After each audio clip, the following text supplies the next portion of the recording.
이게 비교하면 우리나라에서는 한단고기에 파미르고온에 색쪽이 있었다고 합니다. 근데 카자흐스탄은 파미르고온에 삭쪽이 있었다고 얘기해요. 색, 삭. 뭔가 발음 비슷하죠? 그리고 우리가 그 옛날 때 그 배운 사자성에 나온 세옹지마.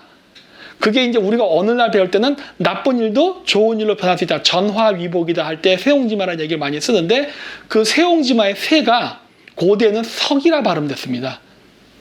색, 삭, 석. 그리고 세옹지마 할 때 세가 오늘날은 현대 한자가 변방을 할 때 하는 세로 쓰이거든요. 그러니까 변방 노인의 말 해서 세옹지마라고 해석되는데 그렇지 않을 거예요. 원래 정확한 의미는 스키타이족 노인의 말일 겁니다. 그 새가 스키타이를 상징하거든요. 기마민족. 예. 왜냐? 그 당시에 중국인들 말 못탔잖아요.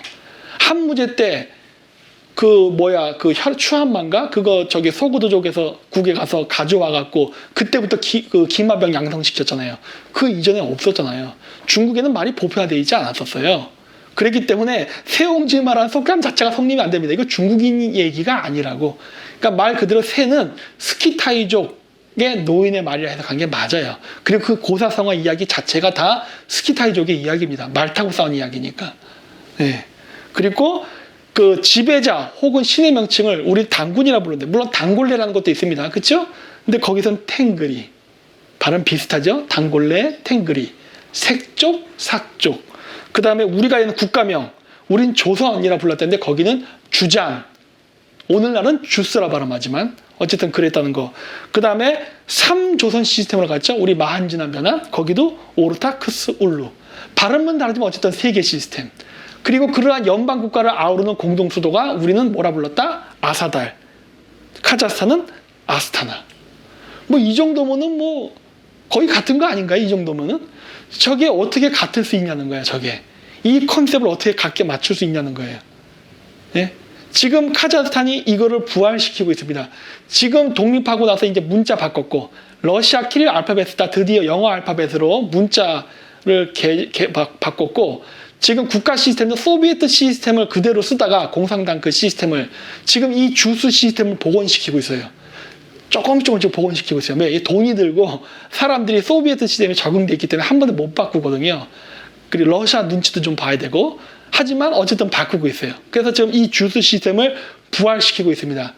딱 한 가지 아쉬운 게 있다면 수도 이름을 누르술탄으로 바꾼 게 정말 저는 아쉬운데 그거만 아니었으면 참 좋았는데 일대 대통령이 너무 독재를 세게 하는 바람에 이름 바꾼 건 내가 봤을 때 큰 실수라 봐요. 그냥 아스타나로 남겨놨으면 정말 유종의 미를 걸었을 거라는 좀 아쉬움은 있습니다만 요즘은 그래서 이름이 바뀌었습니다. 누르술탄이에요. 하지만 불과 몇 년 전까지만 해도 아스타나였다. 그래서 그 주잔이라는 발음이 중국 문헌에 보면 이렇게 한자로 여러 개가 나옵니다. 근데 얘기했듯이 한자는 중국인이 만든 게 아니에요. 동이족이 만들었죠. 그래서 고스톱도 동네마다 규칙이 다르듯이 한자를 읽는 발음은 민족마다 다 달랐어요. 우리 한민족과 일본인들이 쓰는 한자도 발음이 다르잖아요. 그런 것처럼 북방민족이 만들어서 서로 다른 발음을 썼다고. 이 한자들을 우리는 연년, 유연, 여여, 예예, 단단이라 발음한단 말이에요. 이게 지금 얘기하는 유영국입니다. 우리 북방민족에 유연이 있었잖아요. 그 유연에 대한 한자 표기를 이렇게 여러 가지로 썼단 말이에요. 우리 발음은 이렇게 돼요. 거의 이응 발음으로 나가. 밑에 단단만 예외예요. 여기 나중에 타타르라는 발음이 여기서 나옵니다. 그래서 아까 큰 지도에 보면 뭐가 나와요? 그란데 타타리에, 벨리카야 타타리아. 그 타타리아라는 단어가 나왔죠? 그게 어디서 온 거예요? 단단. 발음은 뭐다? 주잔. 조선. 그랜드 타타리아는 결국 한국 발음으로 바꾸면 대조선이라는 소리예요. 네. 그래서 중국 발음은 루루, 로우란, 루루, 루이, 루이, 탄탄이라 발음해요. 여기서 나온 게 청나라 애들 자기들 얘기할 때는 누란. 여기서 나온 발음이에요. 아니면 투르크인들이 얘기한 투란. 여기서 나온 발음이죠. 네. 그리고 이제 카작 발음은 주안지안, 조우잔, 주주, 조우조우, 탄탄. 그래서 이응, 리을, 지읒이 서로 왔다 갔다 발음이 변한다는 걸 발음 규칙을 찾아낸 거예요. 아, 여기선 이렇게 발음하는구나. 이렇게. 예. 우리가 계집 여자를 여자로 발음 안 하잖아요. 북한은 그렇게 하죠. 우린 여자 그러죠. 여자 이응 발음. 북한은 뭐래요? 여자 이쪽 발음을 하죠. 니은하고 리을은 같은 계열 발음으로 가는 거 아시죠? 훈민정음 발음 규칙에 의해서 기역, 니은, 미음, 리을, 시옷, 이응 5개 발음 기준으로 해서 획수 붙이잖아요. 니은하고 리을은 같은 계열 발음입니다. 그래서 여자 그런데 우리는 여자, 니은과 이응이 왔다 갔다 하는 그런 규칙이 있다는 걸 알잖아요. 여순, 리순, 그렇죠? 이런 발음 규칙이 있구나 하는 걸 알게 된 거예요. 그래서 요게 서로 발음이 왔다 갔다 하는 것만 한다는 걸 알게 되면 굉장히 많은 지명을 찾아낼 수가 있어요. 그래서 그 유영국의 왕들의 이름입니다. 이게. 이 유영국도 한국사에 전 포함시켜야 될 거라고 보는데 왜 그러느냐. 이 유영국들이 생겨서 망할 때까지 왕들의 이름이 목구리예요. 한국 발음으로는 우꾸리입니다. 근데 우리 그 중국 발음, 지금의 중국 발음은요 사실 여진족 발음이거든요. 몽골어와 여진족의 한자 발음이 오늘날 중국 발음의 표준화가 된 겁니다. 한족 발음 표준화가 아니에요, 이게. 만주족과 몽골족 발음 한자 발음 표준화가 된 거거든요. 그래서 읽으면 모쿠리가 나와요. 모지리. 다 이렇게. 모지리가 무슨 말이냐? 고구려의 티베트 발음입니다. 범어잔명에 보면 범어잔명에는 고구려를 고구려로 발음하지 않아요. 우리나라는 고구려 고구리다 이런 얘기도 막 하잖아요. 그게 아니라 범어잔명에 보면 고구려를 모쿠리라고 발음합니다. 근데 하필이면 유연 왕들의 이름이 전부 다 모쿠리야. 모지리. 이거 고구려 성씨가 여기 왜 들어와 있지? 이런 걸 알 수가 있거든요. 여기 제가 써놨죠. 주장국의 건국자 이름은 유구려 목골려다. 모지리. 범어잔명어로 해서 고구려의 명칭은 무쿠리라고 나온다. 모지리. 예, 그래서 몽골 중앙아시아의 발음이 모쿠리입니다. 지금 몽골 제국의 몽골이란 이름은요. 고구려 명칭하고 관련이 있는 거예요. 지금의 몽골이란 명칭은 언제 나오느냐? 12세기에 나왔습니다. 징기스칸 시절에. 근데 12세기에 몽골이라는 이름이 나온 건 민족 명칭 그때 탄생한 거예요. 몽골족이 생긴 게 아니라 몽골하고 이제부터 우리 부르자라고 정한 거예요. 누가? 징기스칸이 정했는데 그 몽골이라는 이름이 어디서 나왔냐? 예로부터 불렸던 명칭이에요. 그거를 따온 거예요. 근데 그 몽골, 즉 모쿠리라는 이름이 가장 먼저 쓰인 거는 고구려예요. 범어잔명에 표기된 고구려의 명칭이 6세기입니다.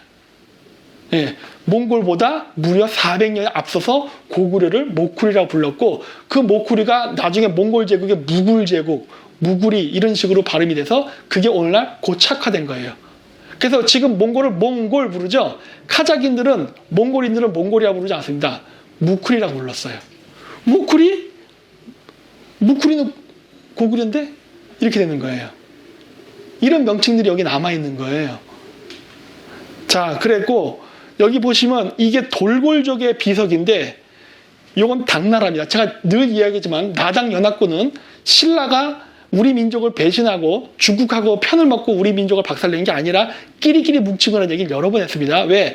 당나라와 신라는 지배 계급이 선비족이었습니다. 같은 민족이에요. 고구려 백제가 또 같은 민족입니다. 몽골계예요.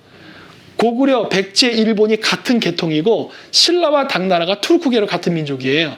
결국 이 삼국통일전쟁은 몽골계와 투르크계의 전쟁이었다고 보면 맞아요. 그래서 그런지 몰라도 당나라의 비문양식과 신라의 비문양식은 같습니다. 고구려, 백제 다르죠. 둘은 같아요. 심지어 돌골제국까지 똑같아요. 윗모양을 보세요. 똑같죠. 위구르 제국 똑같죠. 같은 민족끼리 같은 양식으로 가요. 요거 경교 유태인 합병에서 유태인 나타나죠. 이게 제가 한유 동료로 얘기할 때 자꾸 하는 근거 중에 하나가 이겁니다. 얘네들이 같은 비석 양식으로 움직입니다. 왜? 얘네들 같은 계통이에요. 네. 그래서 이렇게 쫙 있죠. 몽골서부터 우크라이나까지 있습니다. 몽골서부터 우크라이나까지 이 비석이 있어요. 아까 제가 첫 장에 보여드렸던 카자흐스탄 지도 있었죠? 걔네들이 그 지도 그냥 만든 거 아니에요. 동쪽으로부터는 한반도서부터 서쪽으로는 우크라이나 지역까지 자기네 그 거대한 제국이 있었다는 이야기가 괜히 나오는 게 아니에요.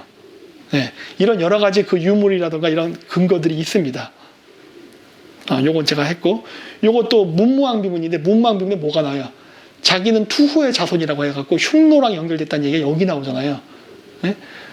그게 맨날 우리가 중국 사대주의에 물들었다면 동이 서양 남만 북적해서 중화주의적 입각했다면은 중국 한족이 그렇게도 싫어했던 흉노족의 자손이라는 걸 신라 묘비에 쓸 이유가 전혀 없어.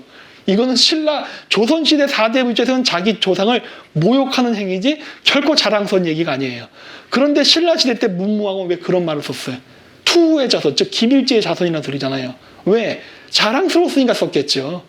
그 당시에 자랑스러웠나 보지. 조선시대 때는 수치스러울지 몰라도. 그 얘기는 뭐다? 신라 계통이 바로 유라시아 초원대에서 온 북방민족의 자손이라는 게 여기도 이렇게 된 거예요. 심지어 묘비 양식까지도 중앙아시아 스타일이야. 내용도 그렇지만은. 그렇죠. 그러니까 우리가 보통 신라 얘기하면 경상도의 조그만 나라가 생각하는데 천만에 만만해 하는 거예요.